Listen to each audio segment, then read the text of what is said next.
আসসালামু আলাইকুম। কেমন আছেন সবাই? আশা করি ভালো আছেন। টেকটির পক্ষ থেকে আমি মুহাম্মদ মনির হোসেন আপনাদের সবাইকে জানাই স্বাগতম। সো আজকে আমরা গ্রাফিক্স ডিজাইন নিয়ে কথা বলবো। আমাদের মধ্যে এমন অনেক মানুষ আছে যারা মনে করে শুধু লোগো, ভেক্টর, ইলাস্ট্রেশনকেই গ্রাফিক ডিজাইন বলে। কিন্তু আসলে তা নয়। এগুলো হলো গ্রাফিক্স ডিজাইন সেক্টরের কিছু অংশ মাত্র। অপরদিকে গ্রাফিক্স ডিজাইন হলো বৃহৎ একটা প্ল্যাটফর্ম। সো গ্রাফিক ডিজাইন কি? প্রশ্ন আসতেই পারে। গ্রাফিক্স ডিজাইন দুইটা শব্দ, গ্রাফিক্স এবং ডিজাইন। এই শব্দ দুটোকে যদি আমরা আলাদা করি তাহলে গ্রাফিক্সের অর্থ হয় কালারের সংমিশ্রণে কিছু তৈরি করা। গ্রাফিক্স মানে হচ্ছে কালার বা শেপের মাধ্যমে কিছু তৈরি করা। ডিজাইনের অর্থ হতো নকশা। ওকে, যদি আরও ভালো করে বলি তাহলে এর অর্থ দাঁড়াবে অসংখ্য কালার ও নকশা একত্রে মিলিয়ে কোনো চিত্রের মাধ্যমে কোনো মেসেজ প্রকাশ করা হয়, তাকে বলা হয় গ্রাফিক্স ডিজাইন। আরও সহজ ভাষায় যদি বলি তাহলে গ্রাফিক্স ডিজাইন হচ্ছে একটি মেসেজ বা তথ্য যাকে ক্রিয়েটিভিটি বা সৃজনশীলার মাধ্যমে রং, রেখা ও বিভিন্ন শেপের মাধ্যমে উপস্থাপন করা হয়, তাকেই গ্রাফিক ডিজাইন বলে। আর যখন কোনো ব্যক্তি তার ডিজাইন শিল্পকে পূর্ণাঙ্গভাবে ফুটিয়ে তুলতে পারে তখন সেই ব্যক্তিকে বলা হয় গ্রাফিক্স ডিজাইনার। সো ধরুন আমাদের কাছে কিছু লেখা আছে, এই যে সিম্পল লেখা কি বলছে, get noticed social media for small business and entrepreneurship. এখন যদি নর্মালি আমরা এই লেখাটাকে দেখি তাহলে আমাদের অত বেশি কিন্তু আকর্ষণ করছে না লেখাটা, বা আমরা অত গুরুত্ব দিয়ে দেখছি না লেখাটাকে, কারণ নর্মাল একটা লেখা, একটা একটা জাস্ট একটা ব্যাকগ্রাউন্ড আছে, ইয়েলো ব্যাকগ্রাউন্ড, সেখানে কিছু নর্মাল লেখা আছে, দ্যাটস ইট, আর কিছুই নাই এখানে। তো এই সেম লেখাটারেই দেখেন এখানে কি বলছে, মেসেজটা কি? মেসেজ হচ্ছে যে গেট নোটিস, তোমরা নোটিস করো social media for small business and entrepreneurship. মানে সোশ্যাল মিডিয়াটা হচ্ছে স্মল বিজনেস এবং এন্টারপ্রেনারশিপের সাথে, মানে এন্টারপ্রেনারশিপের জন্য, মানে ব্যবসায় উদ্যোক্তাদের জন্য, ছোট ছোট ব্যবসা এবং ছোট ছোট উদ্যোক্তাদের জন্য হচ্ছে সোশ্যাল মিডিয়া। সোশ্যাল মিডিয়াতে আমরা অ্যাপ কমার্স বিজনেসগুলো হয় না, যারা ফেসবুকে ব্যবসা করতেছে তারা তো ছোটোখাটো বিজনেস করে, তারা তো আর বিশাল বড় বিজনেস করতেছে না, তাই না? সো সোশ্যাল মিডিয়াটা হচ্ছে স্মল বিজনেসের জন্য এরকম একটা নোটিস আমরা বানাইতেছি। ওকে, সো এই যে লেখাটা, এই যে মেসেজটা, এই মেসেজটা কিন্তু নর্মালি যদি আমরা এই যে এখন যেভাবে আছে নর্মাল একটা ফন্টে আছে, নর্মাল জাস্ট লেখাটা একটা সিম্পল লেখা আছে, একটা ব্যাকগ্রাউন্ড আছে, শেষ। এটা কিন্তু অত বেশি মানে অ্যাট্রাকটিভ করতেছে না, ঠিক আছে? তো সেম জিনিসটারই আমরা যদি একটু বোল্ড করি, ধরেন গেট নোটিস, এটার একটু উপর নিচে করে লিখলাম, একটু বোল্ড করলাম, তারপরে হচ্ছে সোশ্যাল মিডিয়া দিলাম, তারপরে হচ্ছে এখানে আমরা লিখে দিলাম for small business and entrepreneurs. এখন যদি আমরা এই ডিজাইনটারে দেখি, এই ডিজাইনটা কিন্তু অনেক বেশি আই ক্যাচি হয়ে গেছে এবং আমাদের অ্যাটেনশন ক্যাচ করতেছে, তাই না? সো এই যে সিম্পল জিনিসটারে আমরা তৈরি করলাম, জাস্ট ওই আগের লেখাই আছে, আগের কালারই আছে, ওই সেম লেখাগুলোই আছে, আমরা জাস্ট ফন্টটাকে একটু চেঞ্জ করছি, একটু মোটা তাজা করছি, একটু উপরে নিচে লিখছি লেখাগুলোকে, বাস একটা ডিজাইন হয়ে গেছে। And that is call graphic design. Graphic design খুবই ইজি, জাস্ট কিছু সিম্পল জিনিস আমাদের মাথায় রাখতে হবে, ঠিক আছে? তো একটু আগে বলছিলাম না যে লোগো, ভেক্টর, ইলাস্ট্রেশন এইগুলো হচ্ছে গ্রাফিক্স ডিজাইনের কিছু অংশ মাত্র, তার মানে আরও অনেকগুলো অংশ আছে। তাইলে আমরা এখন জানবো গ্রাফিক ডিজাইন কত ধরনের হয়ে থাকে। ওকে, সো গ্রাফিক ডিজাইনকে মূলত আমরা 8টা ক্যাটাগরিতে রাখতে পারি। এই 8টা ক্যাটাগরির ভিতরে কি কি আছে? ভিজুয়াল আইডেন্টিটি ডিজাইন, ওই যে একটু আগে বলছিলাম লোগো। সো এই ভিজুয়াল আইডেন্টিটি ডিজাইনের ভিতরেই হচ্ছে লোগো, বিজনেস কার্ড, এগুলো বসে। এগুলো নিয়ে আমরা পরবর্তীতে ডিটেলসে আলোচনা করব। সো আমরা জাস্ট নর্মালি জানা যাই যে গ্রাফিক ডিজাইনের ক্যাটাগরি কয়টা আছে। আচ্ছা, তারপর হচ্ছে মার্কেটিং অ্যান্ড অ্যাডভার্টাইজিং ডিজাইন, তারপর হচ্ছে ইউজার ইন্টারফেস ডিজাইন, এরপরে আছে পাবলিকেশন ডিজাইন, যেটা হচ্ছে নিউজ পেপার, বুক, এইগুলা। Okay, packaging design, motion graphics design, environmental design এবং আর্ট অ্যান্ড ইলাস্ট্রেশন। এই যে 8টা ক্যাটাগরি, এই 8টা ক্যাটাগরিতে আমরা আমাদের মানে যত ধরনের ডিজাইন আছে এই সবগুলোর ডিজাইন এই 8টা ক্যাটাগরিতেই হয়ে থাকে। ওকে, সো যেহেতু সকল ডিজাইনের ক্ষেত্রে লেখা এবং কালার বা রঙের ব্যবহার বেশি হয়ে থাকে, তাই আজকে আমরা ফন্টের নাড়িভুড়ি সম্পর্কে জানবো। ওকে, এরপর মানে ফন্টের পরে ফন্টের সেকশনের পরে আমরা কালার নিয়ে আলোচনা করব, তারপরে হচ্ছে আমরা ডিজাইনগুলো দেখবো, আস্তে আস্তে আমরা সব কিছু শিখবো। একজন অ্যাজ এ বিগিনার লেভেল থেকে হচ্ছে একদম প্রফেশনাল গ্রাফিক্স ডিজাইনার হইতে হইতে যা যা লাগবে আমরা ইনশাল্লাহ এই প্লেলিস্টে সবগুলো শেখার চেষ্টা করব। আপনারা এই প্লেলিস্টে সব পেয়ে যাবেন ইনশাল্লাহ। ওকে, তো ফন্ট সম্পর্কে জানতে হলে প্রথমেই চলেন একটা গেম খেলি, লেটস প্লে গেম। তো আপনাদের কাছে এই যে 3টা ফন্ট আছে, জাস্ট নর্মালি দেখেন, ফন্ট 3টা ফন্ট আছে, ABC, 3টা ক্যাটাগরির ফন্ট আছে। নিচে কি দেওয়া আছে? নিচে হচ্ছে 3টা ক্যাটাগরি দেওয়া আছে, fitness class, board game, makeup. এখন আমি আপনাদেরকে 30 সেকেন্ড সময় দিলাম। 30 সেকেন্ডে আপনারা চিন্তা করবেন কোন ক্লাসের জন্য কোন ফন্ট আপনারা ইউজ করবেন। ফিটনেস ক্লাসের জন্য কোন ফন্ট দিবেন, বোর্ড গেমের জন্য কোন ফন্ট, মেকআপের জন্য কোন ফন্ট। ওকে, সো 30 সেকেন্ড সময়, স্টার্ট নাও।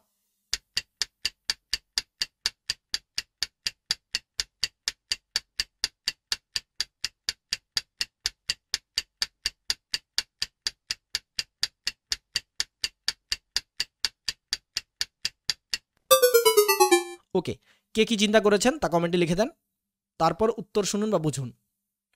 উত্তর শুনে কমেন্ট করবেন না, তাহলে কিন্তু খেলা ফিক্স হয়ে গেল। সো ম্যাচ ফিক্সিং করলে কিন্তু শাস্তি পেতে হয়। তো জাস্ট আপনারা যেটা চিন্তা করছেন ওইটাই জাস্ট আগে ভিডিওটা পোস্ট করেন, পোস্ট করার পরে হচ্ছে আপনারা কমেন্টে লেখেন, তারপর হচ্ছে আবার প্লে করে দেখেন যে আসলে আপনার সাথে মিলছে কতটুকু। ওকে, সো যাই হোক, মানে আপনাদের ভিতর বেশিরভাগ মানুষই ফিটনেস ক্লাসের জন্য দিয়েছে হচ্ছে সি, মানে সিকে নিছে, বোর্ড গেমের জন্য নিছে এ কে, এবং মেকআপের জন্য নিছে বি কে। ওকে, সো অনেকের সাথে মিলে যাওয়ার কথা, 99% মানুষের সাথে মিলে যাওয়ার কথা, 1% স্পেশাল। আচ্ছা 99% বেশি বলে ফেলছি, 90%, ওকে 88% মানুষের সাথে মিলার কথা। কারণ এখানে অবাক হওয়ার কিছু নাই, কেন মিলছে, বিকজ এটা একটা সাইকোলজিক্যাল ব্যাপার। তো এই সাইকোলজিক্যাল ব্যাপারটা বুঝতে হইলে আমাদেরকে কিছু ছোটোখাটো জিনিস জানতে হবে। চলেন এই বিষয়টা আগে জানি যে আসলে এখানে সাইকোলজিক্যালভাবে কাজ করে। এখানে কয়েকটা স্টেপে হচ্ছে আমাদের ব্রেইন আমাদের জিনিসটারে দেখে। তো স্টেপ 1-এ যেটা করে আমাদের ব্রেইন, সেটা হচ্ছে আমরা যখন লেখা দেখি, জাস্ট দেখলাম, আমরা একটা ফন্টকে জাস্ট দেখলাম, আর কিছুই না, আমরা জাস্ট একটা ফন্টকে দেখছি, বাকি যা আছে আমাদের ব্রেইন ওইটাকে আলাদা আলাদা ডিভাইড করে নিতেছে। ওকে, একটা ফন্ট দেখার পরে আমরা কিন্তু কোনো কিছু চিন্তা করিনি, আমরা ব্রেনকে বলি নাই যে ভাই এইটা এই রিলেটেড ফন্ট, কিন্তু ব্রেন ঠিকই আমাদের রিয়েলিটির সাথে মিল করে সেই ফন্টটাকে একটা ক্যাটাগরিতে ফেলে দেয় স্টেপ 2-তে। সো স্টেপ 2-তে কি আছে, স্টেপ 2-তে আছে কোনো ফন্ট দেখার পর আমাদের ব্রেন সেটাকে পার্টে পার্টে ভাগ করে, দেখেন পার্টে পার্টে ভাগ করছে। ওকে, অ্যান্ড ভাগ করার পরে আমাদের রিয়েলিটির সাথে মিলায় এবং সেটার সাথে মিল করে আমাদের ব্রেন আমাদের সিগন্যাল দেয় যে কোন ফন্ট কোন জিনিসের সাথে বা কোন ক্যাটাগরিতে ব্যবহার করতে হবে। যদি নর্মালি তাকান, এই ফন্টটা, এই যে এই ফন্টটা আছে এটা কিন্তু একটু বোল্ড, এই ফন্টটা একটু চিকন। সো দেখেন আমরা যখন একটা ফন্টকে দেখতেছি তখন কিন্তু আমাদের ব্রেইন ক্যাচ করতেছে যে এই ফন্টটা একটু মোটা, এই যে হেভি, ঠিক আছে, স্পেসিংগুলো টাইট, মানে একটার সাথে আরেকটা লাগানো, টাইট টাইট, ঠিক আছে, সাইজটা হচ্ছে একটু লার্জ, বড় করা। সো সেমভাবে একই জিনিস লেখা কিন্তু, বাট এটা একটু ছোটো। সো এখানে কি বলতেছে যে ফন্টটা থিন মানে চিকন, লুজ মানে মাঝখানে গ্যাপ আছে অনেকগুলো, লুজ হয়ে আছে, ঠিক আছে, সাইজ হচ্ছে স্মল, ছোট ছোট সাইজ। ওকে, তো এই যে এই ব্যাপারটা অটোমেটিক্যালি আমাদের ব্রেইন কমপ্লিট করে ফেলে। এটা কিন্তু আমরা বলে দিই না ব্রেনকে যে ভাই তুমি এটাকে এমনি এমনি ধরো। ওকে, সেম মানে টোটাল জিনিসটা অটোমেটিক হয়। ধরেন আমরা যখন মানে কেউ যখন দৌড়াইলে কি কেউ কি সোজা হয়ে দৌড়াতে পারে, একটু বাঁকা হয়ে দৌড়ায়, তাই না? তো তার মানে যখন আমরা কোনো স্পিড বা মুভমেন্ট রিলেটেড কোনো ডিজাইন দেখব বা করব, তখন কিন্তু আমরা ইটলিক বা বাঁকা যেই ফ্রন্টগুলো আছে ওই ফন্টগুলোকে ইউজ করবো, কারণ হচ্ছে আমাদের ব্রেইন রিয়েলিটির সাথে ম্যাচ করে ফন্টের সাথে আমাদের কানেকশন করে।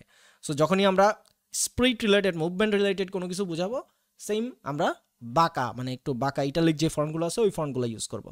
ওকে, সেমভাবে আমরা যদি কোনো লম্বা চিকন বুঝাতে কোনো কিছু বুঝাই, তখন আমরা লম্বা চিকন যে ফন্টগুলো আছে ফাঁকা ফাঁকা করে, ওই যে একটু আগে দেখলাম, ঠিক আছে, কি বলে লুজ টাইপ যে ফন্টগুলো আছে ওই ফন্টগুলো আমরা ইউজ করবো। ওকে, তারপর হচ্ছে শক্তিশালী বা স্ট্রং কোনো কিছু বুঝাতে আমরা খাটো মোটা চাপানো যে ফন্টগুলো আছে ওইগুলো ব্যবহার করবো, যেমন বোল্ট টাইপ হইতে পারে, ঠিক আছে।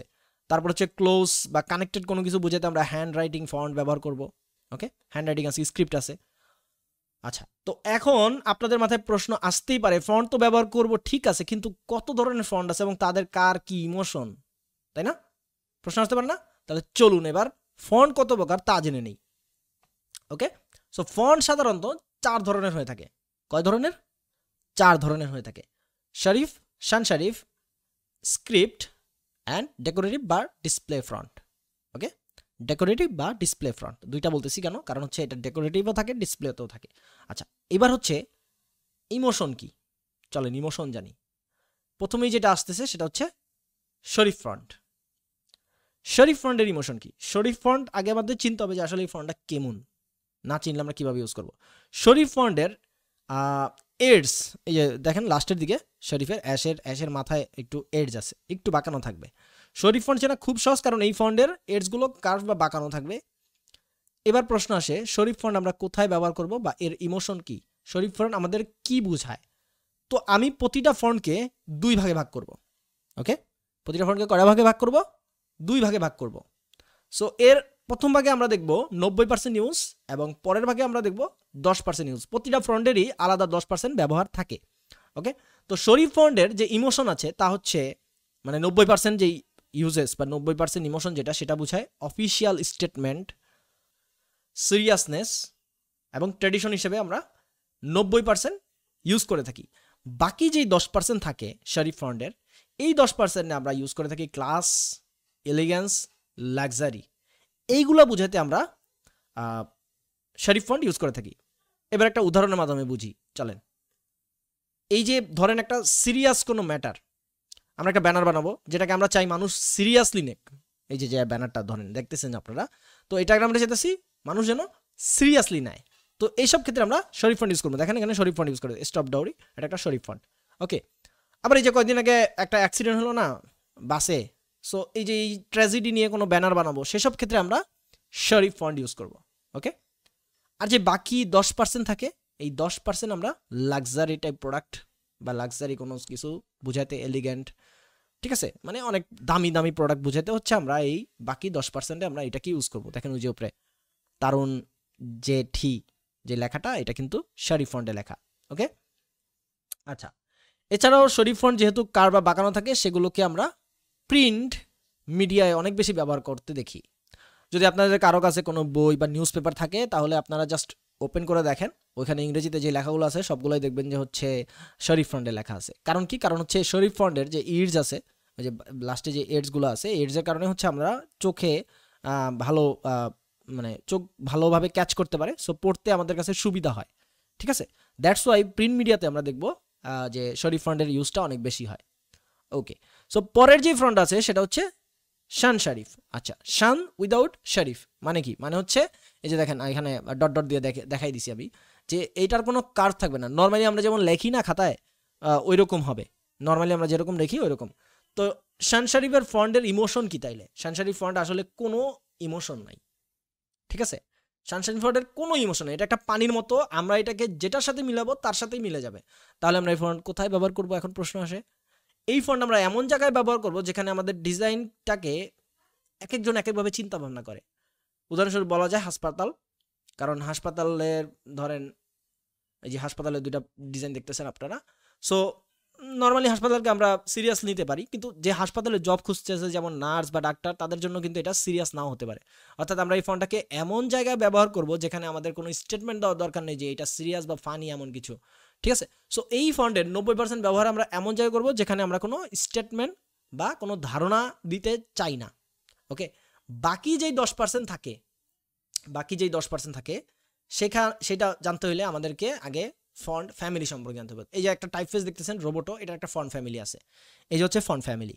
ঠিক আছে, এই যে Roboto thin, light, regular, medium, bold, black, ঠিক আছে, এইগুলা সব মিলে হচ্ছে একটা ফন্ট ফ্যামিলি হয়। আচ্ছা, তো ফন্ট ফ্যামিলির এই যে আমরা একটু আগে বললাম যে 90% আমরা ইউজ করব কোনো স্টেটমেন্ট না দিতে, সেইখানে আমরা 3টা ফন্ট ইউজ করব, রেগুলার, মিডিয়াম, বোল্ড, ইটলিক যেটা আছে বাঁকা করা ওইটা। এই 4টা ফন্ট আমরা হচ্ছে নর্মালি শান শরীফের 90% ইউজ করে থাকি। এবার বাকি যেই 10% থাকে, বাকি যেই 10% আমরা ইউজ করব শান শরীফের, এই 10%-এর প্রথম যেই রেগুলারের উপরে যেগুলো থাকে, রেগুলারের উপরে, ঠিক আছে, ওইখানে আমরা ইউজ করব হচ্ছে কি হিসেবে আমরা এটাকে ইউজ করব হচ্ছে ক্লাস, এলিগেন্ট, লাক্সারি টাইপ বুঝাইতে। কোনগুলাকে? এই যে এইগুলাকে, রোবোটো থিন, লাইট, মানে নর্মালি হচ্ছে থিন, আলট্রা থিন, লাইট যেই ফন্টগুলো থাকে, মানে রেগুলারের উপরে যেই ফন্টগুলো, এইগুলোর আমরা ইউজ করব হচ্ছে ক্লাস, এলিগেন্সি, লাক্সারি, লাইক শরীফ ফন্টের মতো। শরীফ ফন্টের যে 10% ইউজ আছে ওইটার মতো হচ্ছে আমরা এইগুলার ইউজ করব, রেগুলারের উপরগুলোকে। ঠিক আছে, শান শরীফের রেগুলার, ইটলিক, বোল্ড, একটু আগে যেটা বললাম, রেগুলার, ইটলিক, বোল্ড, মিডিয়াম, এই ফন্টগুলো বাদ দিয়ে বাকি যেই ফন্টগুলো থাকে এই ফন্টগুলো চলে যাবে হচ্ছে ডিসপ্লে ফন্টের ক্যাটাগরিতে। এই যে, ঠিক আছে, বোল্ডের পরে ব্ল্যাক থাকতে পারে, আলট্রা ব্ল্যাক থাকতে পারে, ঠিক আছে, আলট্রা বোল্ড, ঠিক আছে, এই যেই ফন্টগুলো আছে এই ফন্টগুলো হচ্ছে আমাদের চলে যাবে ডিসপ্লে ফন্টের ক্যাটাগরিতে। ওকে, সো ডিসপ্লে ফন্টটা বেসিক্যালি ইউজ করা হয় হচ্ছে এনার্জি রিলেটেড জিনিস বুঝাইতে, আরও অনেক কিছু জিনিস বুঝাইতে হয়। তো আমরা যখন ডিসপ্লে ফন্টের ক্যাটাগরি নিয়ে আলোচনা করব তখন এটা সম্পর্কে আমরা জানবো। তো সানস সেরিফ ফন্টটা আরও এক জায়গায় ব্যবহার করা হয়, সেটা হচ্ছে ডিসপ্লেতে দেখানোর জন্য। কারণ নর্মালি আমরা ডিসপ্লেতে যত লেখা দেখি সেখানে আমরা দেখবো যে হচ্ছে সানস সেরিফ ফন্টটা ইউজ করা হইতেছে, বিকজ অফ এটা ডিসপ্লেতে দেখতে সুন্দর লাগে, দ্যাটস ওয়াই। ওকে, তো ডিজিটাল যত মিডিয়া আছে, মোবাইল, কম্পিউটার, পিসি, ল্যাপটপ, যত কিছু দেখেন সবগুলোতে বেশিরভাগ ক্ষেত্রে আমরা দেখবো যে হচ্ছে সেখানে সানস সেরিফ ফন্ট ইউজ করা হইতেছে, বিকজ অফ এটা ডিজিটাল মিডিয়াতে অনেক সুন্দর লাগে। ওকে, নেক্সট যেই ফন্ট সেটা হচ্ছে আমাদের স্ক্রিপ্ট ফন্ট। সো এই ফন্ট চেনা খুবই সহজ, কারণ এটা হচ্ছে খুবই পেঁচানো লেখা থাকে, দেখলেই চেনা যায় এটা হচ্ছে একটা স্ক্রিপ্ট ফন্ট। তো এই ফন্টের ইমোশন কি, এই ফন্ট আমাদেরকে কি বুঝাইতে চায়? স্ক্রিপ্ট ফন্ট আমাদের যা বোঝাতে চায় তা হচ্ছে সফটনেস, লাভ, ভালোবাসা, সৌন্দর্য, বিউটিফুল, ঠিক আছে? এই জিনিসগুলো বুঝাইতে হচ্ছে আমরা স্ক্রিপ্ট ফন্ট ইউজ করবো। মেয়েদের যত প্রোডাক্ট আছে সবগুলোতে দেখবেন হচ্ছে স্ক্রিপ্ট ফন্টটা বেশি ইউজ করা হয়। তারপর হচ্ছে লাভ রিলেটেড যত পোস্টার ব্যানার আছে, ঠিক আছে, মানে সফটনেস, মানে বুঝতে পারতেছেন যে সফটনেস টফনেস এইগুলো বুঝাইতে হচ্ছে আমরা স্ক্রিপ্ট ফন্টটাকে ব্যবহার করে থাকি। ওকে, সো স্ক্রিপ্ট ফন্ট এইটুকুই। আচ্ছা, এরপরে যে ফন্ট নিয়ে কথা বলবো সেটা হচ্ছে ডিসপ্লে বা ডেকোরেটিভ ফন্ট। দেখতেই পারতেছেন ডিসপ্লে বা ডেকোরেটিভ ফন্ট। এই ফন্ট চেনাও খুবই সহজ, কারণ এই ফন্টের ভিতরেই মানে ফন্টের ভিতরে একটা ডিজাইন করা থাকে। যেমন দেখেন যে ব্ল্যাক লেটার, এটার ভিতরে একটা ডিজাইন করা আছে, একটা অন্য লেভেলের একটা ডিজাইন করা, মানে ফন্টের ভিতরেই একটা ডিজাইন করা থাকে, ডেকোরেটিভ করা থাকে, ঠিক আছে? তো এইসব ফন্টগুলা আমরা বেশিরভাগ সময় ইউজ করে থাকি হার্ডনেস দেখাইতে, ঠিক আছে? যেমন আমরা বলতে পারি জিমের পোস্টার, এই যে দেখেন য়োগা ব্যাটেল অফ ব্যান্ডেল, ঠিক আছে? এই জিমের পোস্টার আছে। আবার আমরা স্পিরিট, এনার্জি, ক্যাজুয়াল ডিজাইন দেখাতেও এই ফন্ট ব্যবহার করে থাকি। ওকে, সো আমরা 4টা ফন্ট সম্পর্কে জানছি। এছাড়াও আরও একটা ফন্ট আছে, আজকাল খুব বেশি ভাইরাল হয়ে গেছে এই ফন্টটা, সেটার নাম হচ্ছে স্ল্যাব শরীফ। বেসিক্যালি স্ল্যাব শরীফের অত বেশি ফন্ট নাই। শরীফ ফন্টে যেমন কার্ভ থাকে, কার্ভ অ্যাডজাস্ট থাকে, এখানে কার্ভ থাকে, কিন্তু এইটার কার্ভটা হচ্ছে একটু হার্ড থাকে, ঠিক আছে?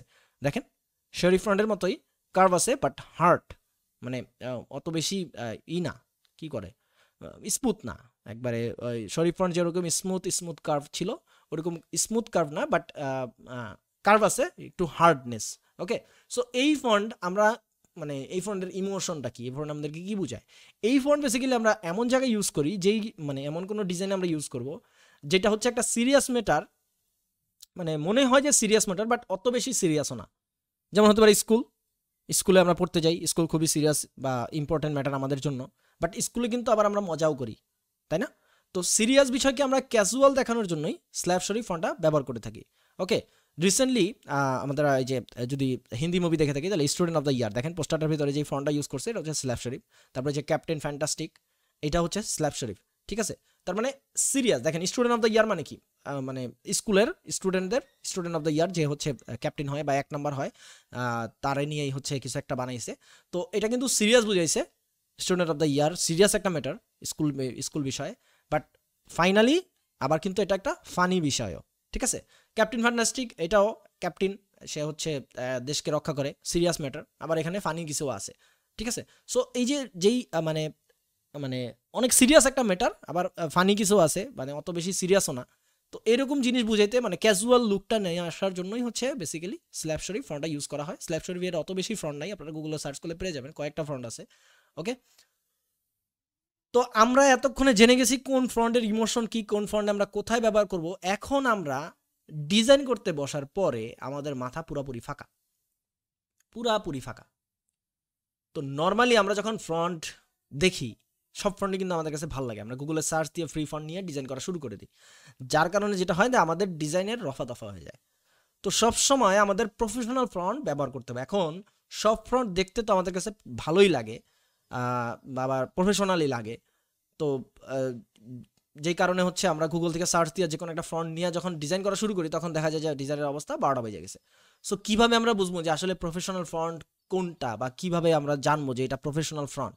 সো এই বিষয়ে কথা হবে নেক্সট ভিডিওতে, নেক্সট ক্লাসে। সো আজকের ভিডিওটা এই পর্যন্ত। আশা করি ভিডিওটি বুঝতে পেরেছেন। যারা ফেসবুকে দেখতেছেন, যারা নতুন আছেন তারা অবশ্যই পেজটাতে লাইক করবেন, ফলো করবেন, আর যারা ইউটিউবে আছেন, যারা নতুন আছেন তারা অবশ্যই সাবস্ক্রাইব করবেন এবং পাশে থাকা বেল আইকন প্রেস করে দেবেন। আর যারা পুরাতন আছেন তারা সবাই লাইক, কমেন্ট, শেয়ার করবেন।